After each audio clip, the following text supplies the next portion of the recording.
Kenapa tuh hukum itu digunakan untuk membungkam masyarakat sipil? Pasti kecenderungannya kritik akan dibungkam supaya nggak ada yang ngomong, supaya kesalahan itu tidak terbongkar luas. Alat yang paling enak dipakai oleh penguasa untuk membungkam, untuk mengusur, untuk apapun adalah hukum. Nah, dan ada orang-orang yang ingin mengkritik itu, ya pakai hukum juga untuk membungkam mereka. Mereka tidak ingin keburukannya dibongkar luas, dipublikasikan. Pasalnya, ini pasal keonaran ini memang cukup luar biasa. Nah, pasal ini, Ibu dan Bapak sekalian, karet sekali. Undang-undang itu keluar Februari 1946, yaitu ketika kita mempertahankan kemerdekaan. Kita lihat hukumannya kan tinggi betul, 10 tahun. Sehingga kalau pasal 14-15 itu ingin digunakan pada tahun 2023 dan hanya untuk orang-orang yang debatably membuat onar atau tidak, ya itu tidak tepat jadinya. Tapi itu yang digunakan terus. Onar itu kan bisa dipersepsikan aja. Bayar buzzer misalnya untuk meramaikan media sosial, dibilangnya onar di media sosial.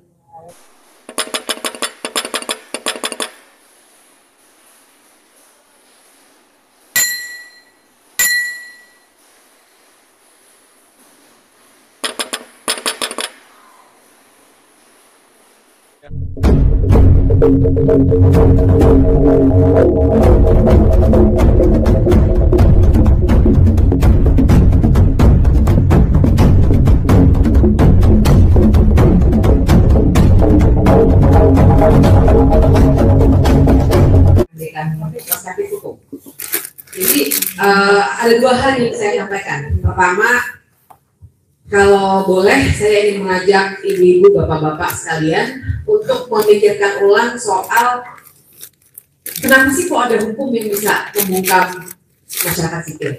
Kebetulan kemarin saya nulis di Kompas, saya punya kolom bulanan di Kompas Analisis Politik, dan tulisan yang kemarin itu memang saya persembahkan untuk teman-teman naik gunung saya yang kami itu suka bercanda.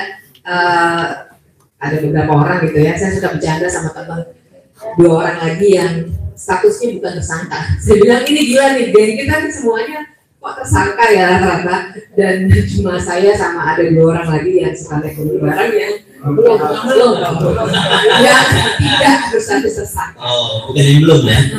Jadi saya nulis tuh yang kemarin tuh terutama terinspirasi oleh kasusnya Rocky, tapi juga kasusnya Haris, juga teman naik gunung kami dan kawan-kawan lain yang statusnya sama tersangka karena tidak kunjung dicabut juga walaupun sudah lama, dan juga sudah lama digantung begitu ya, dan juga pasalnya sama. Nanti bagian kedua saya ingin membahas soal pasal itu tuh, pasal onar. Nah jadi Haris kan juga sama tuh ininya, pasalnya itu selain undang-undang ITE juga pasal keonaran 14 dan 15. Tapi saya mau masuk dari soal hukumnya dulu. Kenapa tuh hukum itu digunakan untuk membungkam masyarakat sipil? Kira-kira logika sederhananya yang saya tuliskan kemarin itu adalah kita semua pasti secara natural, secara alamiah, seandainya kita ingin menutupi sesuatu, kita punya salah, entah pada keluarga, pada teman, apalagi penguasa, pada warga negara, pasti kecenderungannya kritik akan dibungkam supaya nggak ada yang ngomong, supaya kesalahan itu tidak terbongkar luas, kan pada dasarnya begitu.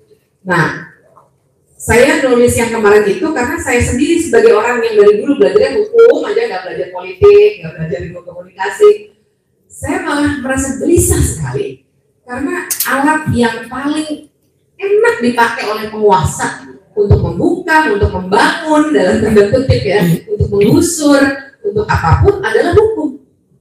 Karena dia yang dianggap alat yang legitimate untuk melakukan sesuatu, untuk memaksa orang melakukan sesuatu, untuk mengusir orang dari tanahnya sendiri, orang masyarakat adat yang mungkin sudah tinggal di situ ratusan tahun, tapi karena mereka masyarakat adat nggak pernah punya sertifikat, tapi atas nama hukum, korporasi yang dapat sertifikat, entah dengan cara apa, bisa membuat masyarakat adat itu digusur atas nama hukum.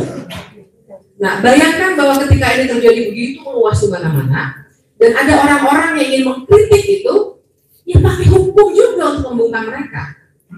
Nah, ini yang sebenarnya tengah terjadi Jadi makanya tadi disebutkan bahwa karakter dari sebuah negara yang totaliter itu adalah pasti dia akan mempersempit ruang untuk civil society untuk berbicara, pasti. Karena mereka tidak ingin kebohongannya dibongkar luas, dipublikasikan. Cuma mungkin metodenya berbeda antara masa lalu dengan masa sekarang, tapi dasarnya sama. Kebohongan itu harus terus-menerus ditutupi.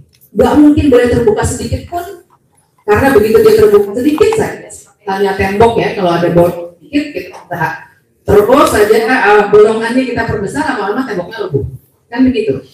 Nah, jadi itu yang sedang terjadi. Dan kemudian yang juga ingin saya tunjukkan ketika menunjukkan menyempitnya ruang berpendapat ini adalah kan sebenarnya kita warga nyaris tidak punya ruang lagi untuk bersuara.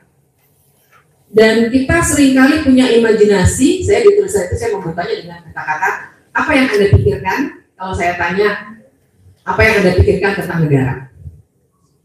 Kecenderungannya di kepala kita, asosiasi kita tentang negara adalah bangunan megah, kan gitu ya, bendera merah putih, terus apa lagi? Mungkin biar konflik ini pasti nggak ada ya, tapi kan biasanya kalau di orang formal ada foto presiden dan wakil presiden. Negara tuh itu simbol-simbolnya yang kita pikirkan, sehingga kita lupa bahwa negara pada mulanya adalah warga. Negara tidak mungkin ada kalau tidak ada warga. Iya, rakyat. Kalau kita belajar di ilmu manapun lah, syaratnya adanya negara kan penduduk, wilayah, pengakuan negara lain. Nggak ada penguasa di situ. Penguasa itu dapat mandat dari rakyat. Nah, tapi kita itu kalau dididik untuk berpikir bahwa negara adalah simbol-simbol itu, penguasa, bendera merah putih. Jadi simbol-simbol semuanya. Tidak ada berpikir soal rakyatnya sejahtera enggak, rakyatnya bisa makan semua enggak besok. Sementara kita punya paling tidak 7 orang yang meninggal dunia di Papua karena kelaparan. Itu saya pas baca lumayan sangat tersentak dan sedih gitu di negara Indonesia ada orang mati karena kelaparan. Nah, jadi tapi kita mikirnya begitu, negara itu penguasa.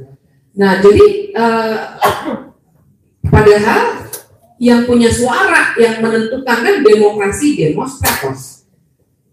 Ya berarti seharusnya rakyat dong yang menentukan jalannya negara ini.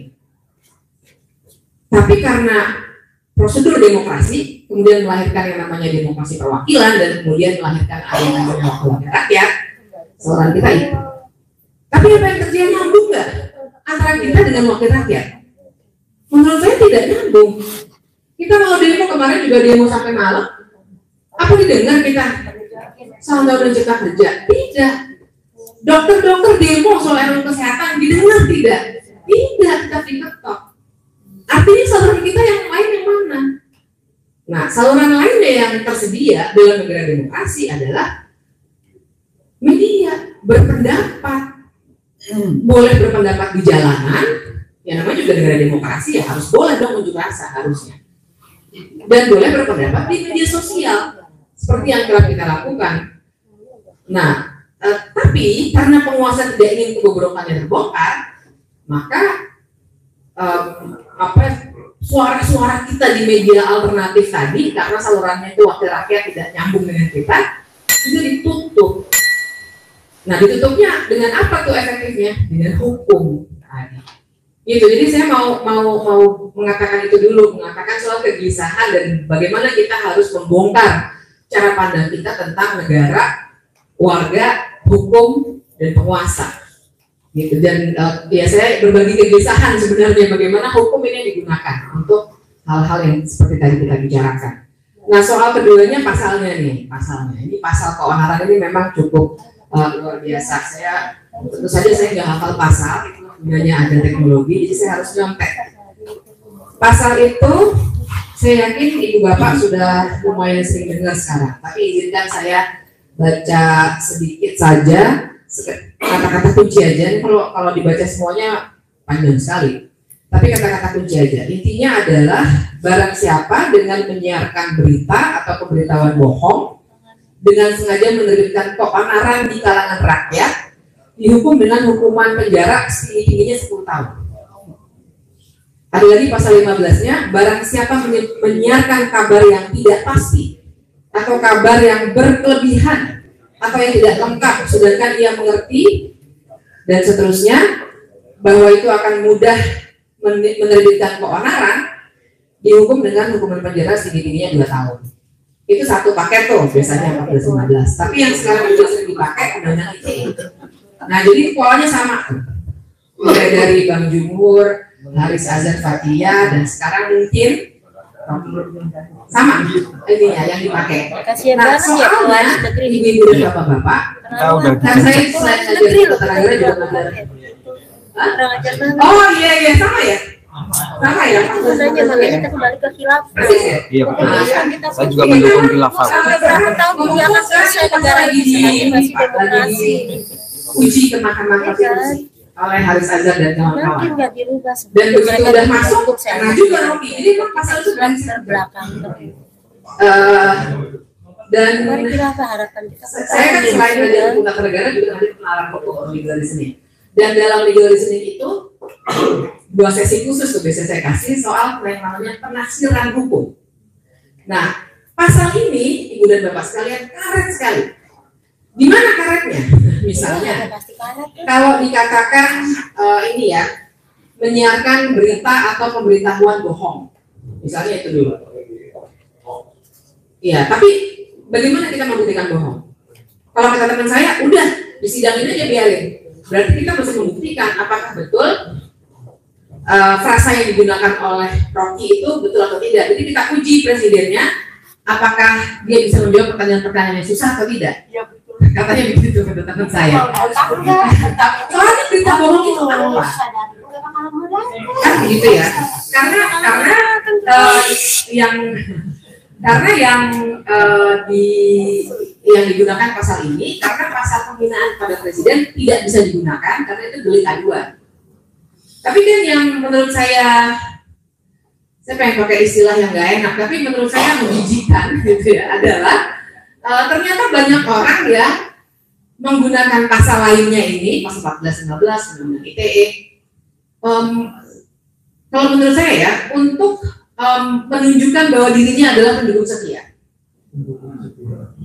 Iya nggak sih? Jadi maksud saya sih melihatnya begitu. Saya melihatnya ini apa sih lo pada ikut pansos? Jadi dia lapor, ini lapor, ini lapor, ini lapor. Yang sebenarnya jadi sebenarnya itu yang membuat pasal 14 dan 15 ini yang mudah digunakan. Nah terus tadi saya agak tergelitik ketika dikatakan oleh Mas Lama tadi soal kalau ngehe mungkin gak aman juga tuh katanya Bang Rocky. Belum tentu. Karena menurut saya bukan kata-kata ngeheknya atau bajingannya atau apanya, tapi Rocky-nya. Iya enggak? Kalau misalnya nih yang ngomong bajingan adalah saya misalnya, nggak akan dia ngapain. Ada si bajingan juga. Ada ada si bajingan juga. Ada. Menurut saya bukan kata-katanya. Jadi waktu saya ngobrol sama beberapa teman, mereka bilang, nah kita memang harus sekali. Karena kita ini memang diincar. Ya kayak saya sekarang ngomong, saya yakin nanti di siaran-siaran mungkin bagian-bagian potongan-potongan dari yang kita bicarakan bisa dipotong, ditaruh out of konteks, dan itu bisa digunakan. Karena yang diincar orang, bukan kata-kata. Nah, karena kata-kata itu bisa ditafsirkan. Orang hukum belajarnya mau menafsirkan hukum. Jadi, misalnya tadi ya, kata-kata tadi itu berita bohong. Kemudian misalnya ada kata-kata keonaran di kalangan rakyat. Keonaran itu apa? Di kasusnya Haris, keonaran di media sosial tuh. Gimana caranya betul? Media sosial juga. Oh ya sama ya, tadi dia. Jadi, tapi di lain pihak, kalau ibu dan bapak saya dapat juga ya potongan-potongan video orang-orang yang lemparin tomat, telur segala macam ke Sentul, ke rumahnya Rocky. Nah itu menurut saya itu upaya untuk menciptakan situasi dalam tanda kutip keonaran. Ada yang marah kok. Oh, warga yang marah karena udah gak tahan. Ikutin keonaran. Iya. Dan ada yang bakar ban juga. Ya kan, di depan kantor polisi di mana itu ada yang bakar ban. Terus polisi mendiamkan karena mendiamkan dulu bannya kebakar, suruh dimatikan. Tapi kan itu kemudian bisa loh nanti oleh jaksa dibilang ada keonaran, ada ban dibakar, ada telur dibuang-buang di jalanan disebut. Gitu. Jadi karet sekali karena hal-hal seperti itu yang bisa ditafsirkan keonaran dan seterusnya.